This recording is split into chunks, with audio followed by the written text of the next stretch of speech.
സംസ്ഥാനത്ത് കലിതുള്ളി കാലവർഷം. കനത്ത മഴയ്ക്ക് സാധ്യതയുയർത്തി ബംഗാൾ ഉൾക്കടലിന് പുറമെ അറബിക്കടലിലും ഇരട്ട ന്യൂനമർദ്ദം രൂപപ്പെടുന്നതായി കേന്ദ്ര കാലാവസ്ഥാ നിരീക്ഷണ വിഭാഗത്തിന്റെ മുന്നറിയിപ്പ്. നാളെയോടുകൂടി രണ്ടിടങ്ങളിലുമായി ഓരോ ന്യൂനമർദ്ദങ്ങൾ രൂപപ്പെടുമെന്നാണ് മുന്നറിയിപ്പിൽ വ്യക്തമാക്കിയിട്ടുള്ളത്.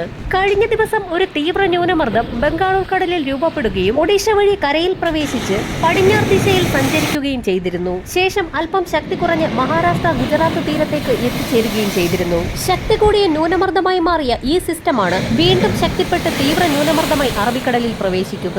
ഇവയുടെയൊക്കെ സ്വാധീന ഫലമായി ഇന്നും മധ്യ വടക്കൻ ജില്ലകളിൽ ഇടവിട്ടുള്ള ശക്തമായ മഴ തുടരും. മലപ്പുറം, കോഴിക്കോട്, വയനാട്, കണ്ണൂർ, കാസർഗോഡ് ജില്ലകളിൽ ഒറ്റപ്പെട്ടയിടങ്ങളിൽ ശക്തമായതോ അതിശക്തമായതോ ആയ മഴയ്ക്കാണ് സാധ്യത. അറബിക്കടലിൽ പുതിയതായി രൂപപ്പെടുന്ന ന്യൂനമർദ്ദത്തിന്റെ സ്വാധീന ഫലമായി തെക്കൻ ജില്ലകളിലും അതിശക്തമായ മഴ തുടരും.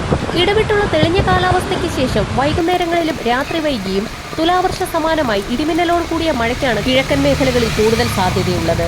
അതേസമയം തെക്കൻ ചൈന കടലിലെ ചുഴലിക്കാറ്റ് ചക്രവാത ചുഴിയായി ദുർബലമായി നാളെയോടെ ആൻഡമാൻ കടലിലെത്തി ബംഗാൾ ഉൾക്കടലിൽ ന്യൂനമർദ്ദമായി മാറുമെന്നും കാലാവസ്ഥാ വകുപ്പ് അറിയിച്ചു. ഇരട്ട ന്യൂനമർദ്ദങ്ങളുടെ സ്വാധീന ഫലമായി വടക്കൻ ജില്ലകൾക്ക് പുറമെ തെക്കൻ ജില്ലകളിലും ശക്തമായ മഴ ലഭിച്ചേക്കും. ഇന്നും ഇടവേളകളോടുകൂടിയ മഴ എല്ലാ ജില്ലകളിലും ലഭിക്കാൻ സാധ്യതയുണ്ട്. തുടർന്നുള്ള ദിവസങ്ങളിൽ പൊതുവെ ഒറ്റപ്പെട്ട മഴയ്ക്കുള്ള സാധ്യതയാണ് നിലനിൽക്കുന്നതെന്നും കാലാവസ്ഥാ വകുപ്പിന്റെ മുന്നറിയിപ്പിൽ വ്യക്തമാക്കുന്നു. വരും ദിവസങ്ങളിൽ സംസ്ഥാനത്ത് കാലവർഷക്കാറ്റ് പൂർണ്ണമായും ദുർബലമാകാനാണ് സാധ്യത. രാജസ്ഥാൻ പോലെയുള്ള സംസ്ഥാനങ്ങളിൽ നിന്ന് കാലവർഷം പിന്മാറി തുടങ്ങിയിട്ടുണ്ട്.